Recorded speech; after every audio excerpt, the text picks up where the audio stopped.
కులీ కుతుబ్ షా ఏం తీసుకెళ్ళాలి, ఆయన కట్టిన చార్మినార్ ఇక్కడనే ఉండిపోయింది. గోల్కొండ రాజులు గోల్కొండ కట్టిరు, వాళ్ళు ఏం తీసుకుపోలే, అది అక్కడనే ఉంది. ఔటర్ రింగ్ రోడ్ అంతర్జాతీయ ఎయిర్పోర్టు రాజశేఖర రెడ్డి గారు తీసుకెళ్ళలే. చంద్రబాబు నాయుడు గారు అమరావతి పోయినా హైటెక్ సిటీ మన దగ్గరనే ఉంది. కోహినూరు డైమండ్ సంపాదించి ఇంట్లో పెట్టుకుంటే బ్రిటిష్ వాళ్ళు అక్కడికి తీసుకుపోయారు. సంపాదించింది ఎవడని తీసుకుపోతాడో కానీ సమాజానికి ఇచ్చింది ఎవ్వరు తీసుకెళ్లరు, ఇక్కడనే ఉంటుంది.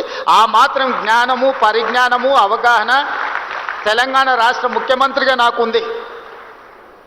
నేను నిర్మించదలుచుకున్న ఫ్యూచర్ సిటీ 1000 ఏళ్ళైనా ప్రపంచానికి ఆదర్శంగా నిలబడే ఒక గొప్ప నగరంగా తీర్చిదిద్దుతా. Renewable ఎనర్జీతోని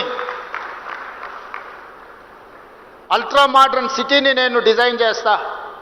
regional ring road, regional ring rail, dedicated greenfield national highway, dedicated railway corridor to port, Bandar port or any other port. ఇట్లాంటివన్నీ కూడా మెట్రో విస్తరణ, ఇవన్నీ కూడా భవిష్యత్తులో 100 ఏళ్ళు 1000 ఏళ్ళు అయినా నేను నచ్చిన వాళ్ళకు, నేను నచ్చని వాళ్ళకు కూడా ఇది ఎవరు చేసిండ్రా అంటే పలానా రేవంత్ రెడ్డి ఉన్నప్పుడు చేసిండని. ఈరోజు కులీ కుతుబ్ షా మనకు నచ్చవచ్చు నచ్చకపోదు. నిజాం అంటే సగం మందికి భిన్నాభిప్రాయాలు ఉండొచ్చు. చంద్రబాబు నాయుడు అంటే సగం మంది అవుననొచ్చు కాదనొచ్చు. కానీ 100% హైటెక్ సిటీ ఎవరు కట్టిరా అంటే చంద్రబాబు నాయుడు కట్టిండని చెప్పాల్సిందే కదా. ఆ వ్యక్తి కొందరికి నచ్చవచ్చు నచ్చకపోవచ్చు. రాజశేఖర రెడ్డి గారు కొందరికి నచ్చవచ్చు నచ్చకపోవచ్చు. కానీ international airport outer ring road ఎప్పుడు వచ్చిందంటే రాజశేఖర రెడ్డి గారి హయాంలో వచ్చిందని చెప్పాల్సిందే కదా. దేశ స్వతంత్రం కోసం కొట్లాడిన వాళ్ళు మహాత్మా గాంధీ, పండిత్ జవహర్లాల్ నెహ్రూ గురించి, స్వతంత్రం గురించి మాట్లాడితే వాళ్ళు తెచ్చిందని చెప్పాల్సిందే కదా. ఆ ఫిలాసఫీ కొందరికి నచ్చవచ్చు నచ్చకపోవచ్చు.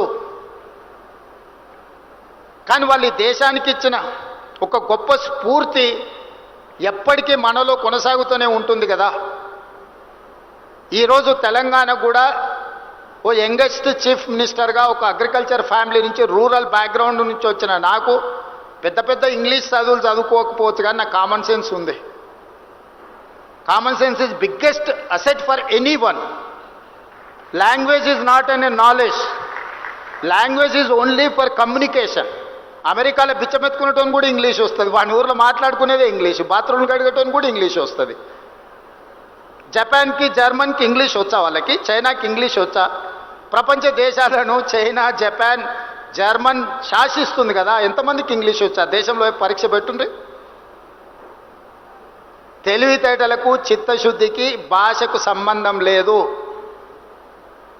భాష వచ్చిన వాళ్ళందరూ విమానాలు నడుపుతలేరు, భాష వచ్చిన వాళ్ళందరూ రాకెట్లు తయారు చేస్తలేరు. భాష వచ్చిన వాళ్ళు బట్టల షాప్లో బట్టలు అమ్ముతారు, బాత్రూమ్లు కడిగేటోళ్ళు కూడా ఉన్నారు భాష వచ్చిన వాళ్ళు.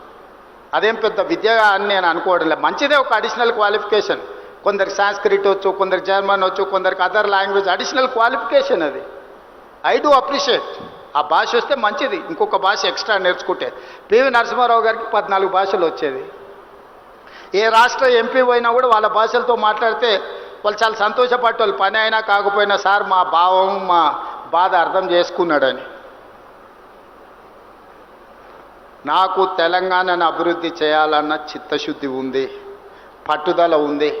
నాకు తెలియంది ఏమున్నా అడిగి తెలుసుకునే నాకు సహనం ఉన్నది. రోజుకు 18 గంటలు నిరంతరం పనిచేసే ఓపిక ఉన్నది. ఓపిక ఉంది, వయసు ఉంది, మీతోని నాకు అనుబంధం ఉంది. మనందరం కలిసి ఈ నగరాన్ని గొప్పగా నిర్మించుకుందాం. ఏమైనా అపోహలు ఉంటే తొలగించుకోండి, ప్రోయాక్టివ్గా రియాక్ట్ అవ్వండి, ఒక పాజిటివ్ నరేషన్ని బిల్డ్ చేయండి. రియల్ ఎస్టేట్ ఈజ్ ఫైనల్గా ఒకటే మాట చెప్పుకున్నారు, రియల్ ఎస్టేట్ ఈజ్ సెంటిమెంట్.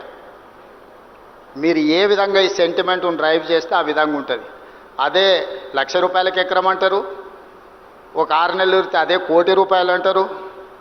ఆ ₹1,00,00,000 100 కోట్లకు కూడా పోయింది.